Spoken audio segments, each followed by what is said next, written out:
Bonjour les voileux, bonjour les voileuses, les futurs voileux, les futures voileuses. Alors un petit hors-série cette semaine. J'ouvre carrément un post, donc là ça va être un post de discussion. J'attends vraiment vos commentaires, donc cette vidéo elle sera publique pour les Patreons et les non-Patreons. Ça fait suite à une réflexion que j'ai depuis quelques années, à laquelle j'ai pas de réponse ferme. Vous avez vu, de temps en temps j'étale un petit peu mes certitudes qui ne concernent que moi, bien entendu, on s'est bien compris, mais que j'applique sur mon bateau. Et là j'ai une question sur laquelle je n'arrive pas à trancher, et je ne sais pas où est la connerie et où est la chose vraie. Alors on va rentrer dans le vif du sujet. Et c'est revenu à ma tête parce que Martin, l'équipier que j'ai en ce moment, quand il a fait sa transat, il est monté sur un bateau et là le capitaine lui a dit ouais, il faut absolument que tu aies une veste de quart, etc. Et j'ai ce questionnement qui me revient souvent à l'idée. Waouh, j'ai le bateau de la douane qui passe à 2 cm là. Voilà, on a tous tendance à vouloir acheter donc les bottes, le pantalon de quart qui va bien, la veste de quart pour le gros temps. Donc tu as ton par-dessus, tu as ton gilet de sauvetage, tu as ta longe et t'es parti là, t'es parti dans du gros temps. Pour une raison quelconque, tu passes par-dessus bord. Comment tu arrives à t'en sortir quand ces bottes elles sont pleines de flotte, ton pantalon de ciré ou de truc, je sais pas si tu as déjà essayé de nager habillé juste avec un pantalon, avec un jean et un t-shirt. Je sais pas si tu as vu l'enfer que c'est. Là tu vas te retrouver dans l'eau avec des bottes pleines de flotte, un pantalon de ciré plein de flotte, une veste de quart qui pèse 1 tonne et un gilet de sauvetage. Et tout ça, ça va pas t'aider à lutter contre le froid de l'eau si tu es dans des endroits où l'eau est froide. Il y a le cas de la combinaison étanche. Donc quand vous faites si vous avez été dans une école qui avait les moyens, quand vous faites votre Sea Survivor, votre survie en mer, on vous fait tester les radeaux de survie et on vous met dans une combinaison étanche à l'eau.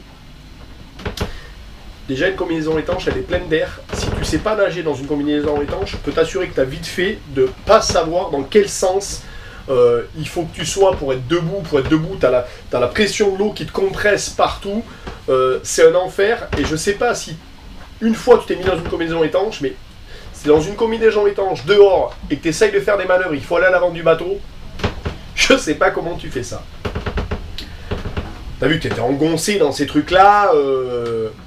Et là, moi, j'ai tendance à faire, alors c'est là où je suis peut-être dans la connerie absolue, mais moi j'ai 2 combinaisons de plongée, j'ai un shorty et une combi longue complète, et alors je ferai peut-être pas ça en manche, mais là sous les Antilles, si vraiment, vous avez vu, on a fait des vidéos où j'ai pris du gros temps, j'étais dehors à la barre avec mon gilet. Je me sentais encore en sécu, hein, faut que ça monte moi pour que je commence à me dire bon là ça va puer du truc.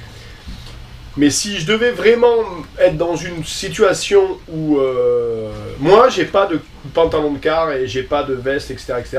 Quand je me dis ok Stéphane va falloir y aller, ça va durer longtemps, je mets ma combinaison de plongée. Et par-dessus, alors dessous je me mets un t-shirt bien, elle est un peu lâche, je me mets un t-shirt, par-dessus je me mets une espèce de petite doudoune que je pourrais enlever facilement, et je mets mon gilet sauvetage, et je suis vachement alerte avec ça pour me déplacer sur le bateau, faire ce que j'ai à faire. J'ai rarement froid, j'ai déjà fait ça pendant, donc c'est pas sur ce bateau là, mais sur mon ketch en acier, j'ai déjà fait ça pendant 12 heures avec ça dessus. Franchement, je trouve ça confortable. Et je trouve que ça marche bien. Et si je tombe à l'eau, ça va beaucoup plus me protéger du froid qu'un pantalon de ciré et des bottes pleines de flotte. Et là, je dois sûrement dire une connerie. Alors, je ne sais pas ce que vous pensez sur la question. Je ne sais pas si vous y avez déjà pensé. Mais j'aimerais bien ouvrir une discussion là-dessus. Alors, les copains, on rentre pas sur des théories machin, on essaie c'est pas un parti pris, on n'est pas en train de discuter politique, je suis de droite, je reste à droite, je suis de gauche, je reste à gauche.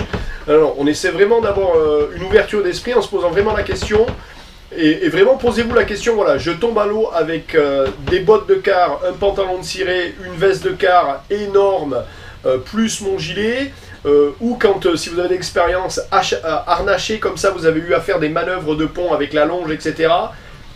Est-ce qu'il aurait peut-être pas mieux valu être en combinaison longue et moins harnaché et que c'était plus facile?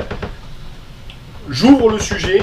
On essaie de revenir avec des vrais arguments dans les deux sens. Alors vous avez bien compris que moi je suis plutôt de ce côté-là plutôt que de la veste de car et des bottes.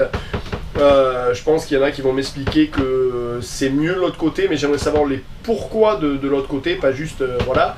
Voilà, donc la discussion est ouverte. Revenez avec des commentaires, on reste poli et on échange entre nous. Et je pense qu'il y a quelque chose qui peut ressortir de ça, qui peut être assez intéressante. Peut-être avoir un shorty sous la veste de car et le pantalon et se dire que si tu tombes à la mer, tu vas virer tout ça et rester avec ta combinaison. Voilà les copains, j'attends vos commentaires. Allez, merci, ciao ciao.